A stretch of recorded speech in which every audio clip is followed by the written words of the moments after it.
Hello friends. तो आज के ये वीडियो में हम लोग जितना भी रिमेनिंग क्वेश्चन है जीपी का वो डिस्कस करेंगे।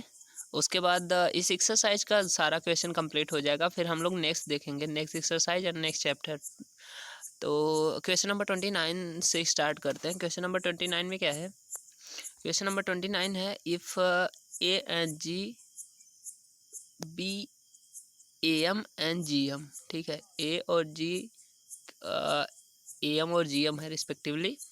तो बिटवीन टू पॉजिटिव इंटीजर्स, दो पॉजिटिव इंटीजर्स के बीच। ठीक है, prove that the numbers are A plus minus under root A plus G A minus G. तो बेसिकली इन्होंने बोल रखा है कि हमारे पास दो नंबर है दो नंबर जिसका ए एम और जी एम ए और जी है। ठीक है, तो वो नंबर्स हमें फाइंड आउट करना है, बताना है। तो ये वो नंबर इन्होंने मेंशन कर रखा है, तो प्रूफ करके दिखाते हैं ये नंबर यही है। ठीक है, तो हम लोग क्या करते हैं, स्टार्टिंग में हम वो जो दो पॉजिटिव इंटीजर की बात कर रखा है उसने क्वेश्चन में, उसको हम लोग लेट कर लेते हैं कि दो जो हमारे पॉजिटिव इंटीजर्स हैं वो ए हैं और बी हैं। ठीक है, इसको स्मॉल बी लिखना। ठीक है, कैपिटल बी लिख गया, स्मॉल बी है। ठीक है, तो क्या करते हैं अब नॉर्मल हम लोग ए एम का क्या होता है फॉर्मूला, अरिथमेटिक मीन होता है A plus B by two. ठीक है, और जो जी एम होता है वो क्या होता है G equal to under root A B, क्योंकि ए एम ए लिखा है और जी एम जी लिखा है। ठीक, अब दोनों इक्वेशन से हम लोगों को इस स्मॉल ए और स्मॉल बी की वैल्यू फाइंड आउट करनी है। ठीक है, तो इक्वेशन नंबर 1 से हम लोग क्या कर लिए, इक्वेशन नंबर 1 को थोड़ा सा सॉल्व आउट किए। तो यहाँ से A plus B equal to 2a हो गया। ए को हम लोग इधर फेंक दिए, तो इधर डिवाइड में था, इधर मल्टीप्लाई में आ गया। ठीक है, तो अपनी ये इक्वेशन बन गई नहीं। सेम काम इस वाली इक्वेशन को हम लोग थोड़ा सॉल्व कर लिए, जी एम वाली को। तो ये हो गया हमारा A B equal to G square, दोनों साइड स्क्वायर कर दिए। ठीक है, तो हमारे पास ये नई इक्वेशन बन गई है। इसके हेल्प से आगे सॉल्व करेंगे। तो अब हमें ए प्लस बी पता है, अगर ए माइनस बी पता हो जाए तो हम क्वेश्चन को ऐड या सब्सट्रैक्ट करके वैल्यू फाइंड आउट कर सकते हैं। तो नेक्स्ट अप्रोच हमारा रहेगा कि हम लोग क्या करें, फाइंड आउट कर लें किसको, ए माइनस बी को। तो ठीक है, तो बेसिक अलजेब्रा का फॉर्मूला लगाते हैं। ए माइनस बी का होल स्क्वायर क्या होता है, ए प्लस बी का होल स्क्वायर। ठीक है, माइनस 4ab। ठीक, ये ए माइनस बी को होल स्क्वायर के बराबर होता है। क्यों? क्योंकि जब ए प्लस बी को होल स्क्वायर ओपन करेंगे तो आएगा A square plus B square plus 2ab minus 4ab से सब्सट्रैक्ट करेंगे तो माइनस 2ab आ जाएगा। तो वो चीज़ पूरा का पूरा ए माइनस बी के होल स्क्वायर के बराबर हो जाएगा। ठीक है, तो अब हम लोग इक्वेशन नंबर 3 और 4 से क्या करते हैं, वैल्यू उठा के इधर पुट कर देते हैं। तो 3 से ए प्लस बी की वैल्यू यहाँ रख देते हैं 2a। ठीक है, और उसके बाद ए बी की वैल्यू उठा के रख देते हैं जी स्क्वायर यहाँ पे। ठीक, ये दोनों वैल्यू पुट करने के बाद ए माइनस बी का whole square equal to 4a square minus 4g square. ठीक है, इसमें से क्या 4 कॉमन दिख रहा था, कॉमन ले लिया, इधर जो स्क्वायर था इधर फेंक दिए तो ये अंडर रूट बन गया। ठीक है, ये अंडर रूट बन गया। ठीक, तो अब क्या किए, ए माइनस बी इक्वल टू हमारा आ चुका था ए, 4 जो है अंडर रूट से बाहर आएगा तो 2 हो जाएगा। और इसको ए स्क्वायर माइनस जी स्क्वायर को ए plus G A minus B A square minus B square के फॉर्मूले से हम लोग क्या किए, इसको थोड़ा सॉल्व आउट कर लिए। ऐसा क्यों किए, ऐसा भी इतना भी सही था A square minus G square, but हम प्रूव जो करना था वो इधर देखिए ए प्लस जी ए माइनस जी के फॉर्म में करना था, इसलिए इसको ऐसे कर लिए हम लोग आंसर को मैच कराने के लिए। ठीक है, हमारे पास इक्वेशन नंबर 3 जो थी ये A plus B equal to 2a, और इक्वेशन नंबर अभी 5th जो आई है ये A minus B equal to this. तो इन दोनों को हम क्या करते हैं, इन दोनों को ऐड कर देते हैं। ठीक है, इक्वेशन 3 और 5 को। तो हुआ क्या, A plus B equal to 2 A minus B equal to this thing. ठीक है, दोनों को क्या किए, ऐड करें। तो ऐड करने पे हमें ए प्लस माइनस क्या हुआ, कैंसिल आउट हो गया। ठीक है, तो वैल्यू क्या आई, 2a इक्वल टू इधर से ऐड होगा तो 2a plus 2 under root A plus G A minus G. ठीक है, तो 2 कैंसिल आउट हो गया, दोनों साइड से कॉमन लेके एक ही वैल्यू आ चुकी है अपने पास, एक ही वैल्यू आ गई है, ये एक ही वैल्यू आ गई है, capital A plus under root of A plus G A minus G. ठीक है, अब एक ही वैल्यू आ गई है, तो ये एक ही वैल्यू उठा के किसी भी इक्वेशन नंबर 3 या 5th में रख दीजिए, अपना बी की वैल्यू आ जाएगी। ठीक है, तो हमने क्या किया, इक्वेशन नंबर 3 में वैल्यू पुट किया तो ए की जगह ए प्लस ये वैल्यू पुट कर दिया, स्मॉल ए की जगह ये पूरी वैल्यू उठा के यहाँ इक्वेशन नंबर 3 में पुट कर दिया, और बी की जगह बी ही रहने दिया इक्वल टू 2a। तो यहाँ से जब सॉल्व आउट किया तो बी की वैल्यू हमें मिल गई है a माइनस अंडर रूट में a plus G a minus G. यही प्रूव करना था। ए बी हमारा कितना आना चाहिए था, a plus minus under root a plus G a minus G. तो यहाँ a और b दोनों की वैल्यू आ गई है, तो ये हमारा प्रूव हो गया। ठीक है, तो नेक्स्ट क्वेश्चन अब देखते हैं। नेक्स्ट क्वेश्चन में क्या है नेक्स्ट क्वेश्चन में कि द नंबर इक्वेशन है कि the number of bacteria in a certain culture doubles in every hour.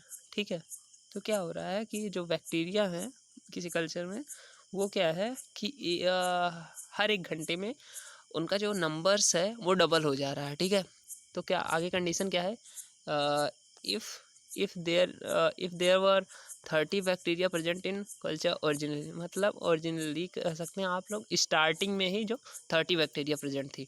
ठीक है, फिर आगे क्या बोल रहा है कि how many bacteria will be present at the end of second hour, fourth hour and nth hour. ठीक है, अब सेकेंड आवर के लास्ट में, फोर्थ आवर के लास्ट में और nth आवर के लास्ट में कितने बैक्टीरिया उसमें प्रेजेंट होंगे वो बताना है, क्योंकि हर एक घंटे में वो बैक्टीरिया का नंबर जो है वो डबल हो जा रहा है। ठीक है, तो इसको हम लोग जीपी से कैसे रिलेट करेंगे वो देखिए पहले।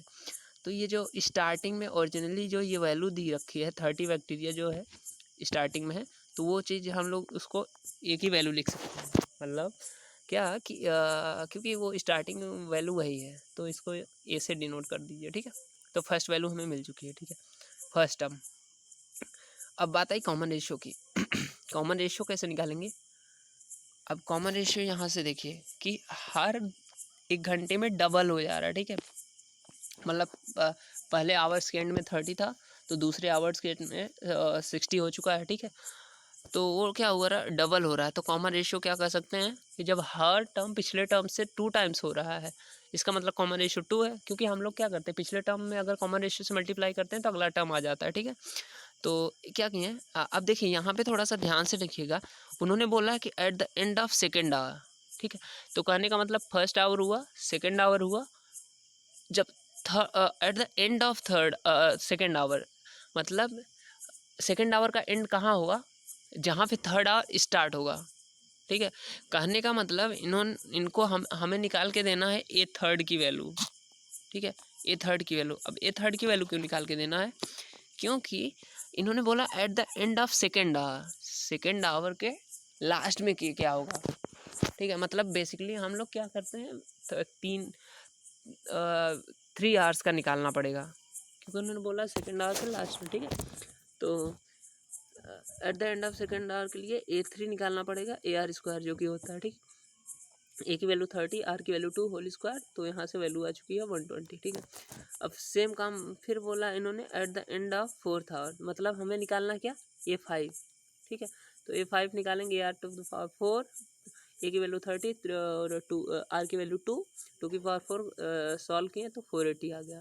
ठीक है, सेम काम क्या करना है at the end of nth hour में ऐड करेंगे, इसका मतलब an प्लस 1। हम लोग क्या जिस आवर के एंड में पूछ रहा है उसमें एक प्लस कर दे रहे हैं। ठीक है, तो nth को पूछा है तो n प्लस 1 कर देंगे, इसका फॉर्मूला हो जाएगा AR to the power n। ठीक है, यहाँ से थोड़ा मिस्टेक हो गया, इसको आप लोग कर लीजिए AR की पावर n। ठीक है, AR की पावर n करेंगे तो a की वैल्यू क्या हो गया 30 हो गया। ठीक, और r की वैल्यू 2 की पावर n। ठीक है, तो क्या हो गया 32 की पावर n। तो इस क्वेश्चन में बस 2 चीज़ ध्यान रखने का था कि इसमें पहला टर्म वो जो आप रिलेट कर लीजिए कि ये 30 दिया है। ठीक है, क्वेश्चन की लैंग्वेज से, और r दूसरा इंपॉर्टेंट चीज़ कि वो समझिए कि ये r की वैल्यू क्या है इसमें। ठीक है, और तीसरी इंपॉर्टेंट चीज़ कि उन्होंने बोला eight the end of second our ना, सेकेंड आवर के लास्ट में टोटल कितने बैक्टीरिया होंगे, मतलब A3 की वैल्यू पूछ रखी है उन्होंने। ठीक है, ऐसे फोर्थ आवर के लास्ट में मतलब उन्होंने A5 की वैल्यू पूछ रखी। ठीक, तो यहाँ से आ जाएगा। नेक्स्ट क्वेश्चन देखते हैं। नेक्स्ट क्वेश्चन क्या है, फिर लैंग्वेज के फॉर्म में है क्वेश्चन कि what will ₹500 amount to in 10 years after its deposit in a bank which pays annual interest rate 10% compound annually. तो इसका मतलब हमारा स्टार्टिंग में कितना डिपॉजिट किया अमाउंट कि 500 रुपये, ठीक है। देखिए 500 रुपये डिपॉजिट किया, ठीक है। कितना किया डिपॉजिट इन बैंक? 500 रुपये, ठीक। अब नेक्स्ट क्या बोला है कि 10 ईयर्स में उसने पूछ रखा है, ठीक है। तो इंटरेस्ट कितना दे रखा है? आर की वैल्यू 10%। तो अब इस चीज़ को हम लोग क्या करते हैं कि मैथमेटिक्स फॉर्म में कन्वर्ट करते हैं कि eight the end of first year अगर पहले साल के लास्ट में कितना अमाउंट हो जाएगा उसके पास, क्योंकि 10% का इंटरेस्ट पे कर रहा है वो, तो उसके हिसाब से 500 ये, ठीक है। और जब उस पर लगेगा क्या बोलते हैं, इन्होंने जो एनुअल इंटरेस्ट रेट है कि कंपाउंड है, तो वो हो जाएगा 1 + 1/10, ठीक है। ये चीज़ समझ में आएगा। 10% कितना हो जाएगा? 1/10, ठीक है। तो 1/1 + 10 1/10 हो गया, तो इसकी वैल्यू आ गई 500 इंटू 1.1 रुपये, इतना आ गया कि eight the end of first year. Same काम कर लेते हैं eight the end of second year के लिए, ठीक है। सेकेंड ईयर के लास्ट में कितना हो जाएगा? अब देखिए ये चीज़ निकल के आई है एज अ कॉमन रेशियो, इसको देखेंगे आप तो जीपी के लिए एज अ कॉमन रेशियो काम करेगा, मतलब आर की वैल्यू जैसा ट्रीट होगी, ठीक है। क्योंकि वही चीज़ है उसी के रेशियो से बढ़ रहा है, ठीक है। तो यहाँ हो गया सेकेंड ईयर के लास्ट में जब आप देखेंगे तो 500 इंटू 1.1, ये तो पहले का था, ठीक है। 1.1 से और मल्टीप्लाई करा दिए, मतलब आर से मल्टीप्लाई किए, तो सेकेंड ईयर के लास्ट में आ गया eight the end of 10th year. ऐसे क्या करेंगे? Third year, fourth year, fifth year निकाल लेंगे। तो अब लास्ट में eight the end of 10th year इन्होंने पूछ रखा है, तो 10th ईयर के लिए निकालना पड़ेगा 500 इंटू 1.1, यही 1.1 कितने टाइम्स करेंगे? 10 टाइम्स करेंगे। तो 500 1.1 बेस इक्वल है, तो पावर ऐड हो जाएगा, तो 10 टाइम्स 1 + 1 + कितना हो गया?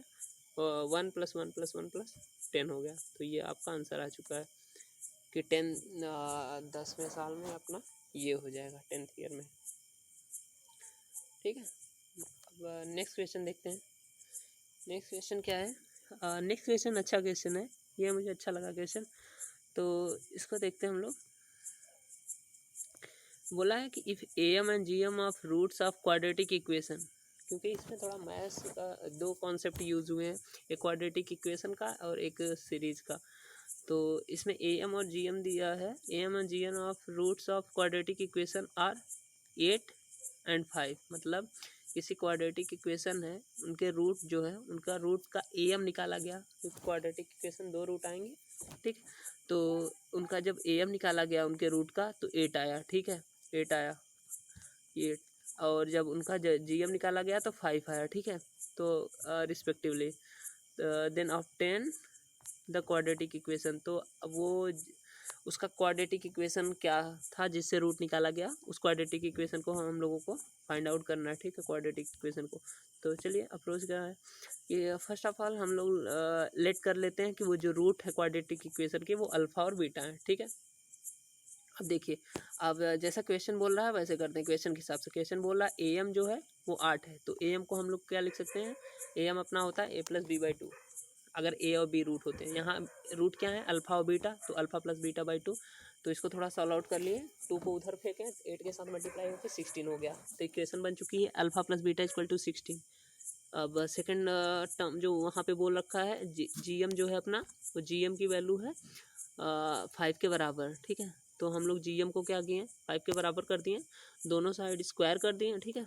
इधर भी स्क्वायर, इधर भी स्क्वायर, जब स्क्वायर किए इधर भी स्क्वायर और इधर भी स्क्वायर, स्क्वायर करने के बाद ये आ चुका है अपना अल्फ़ा बीटा = 25, ठीक। दो इक्वेशन अब अपने पास है अवेलेबल, ठीक है। अब दोनों इक्वेशन की हेल्प से अल्फ़ा और बीटा निकाल, ठीक है। तो देखिए जब भी आपको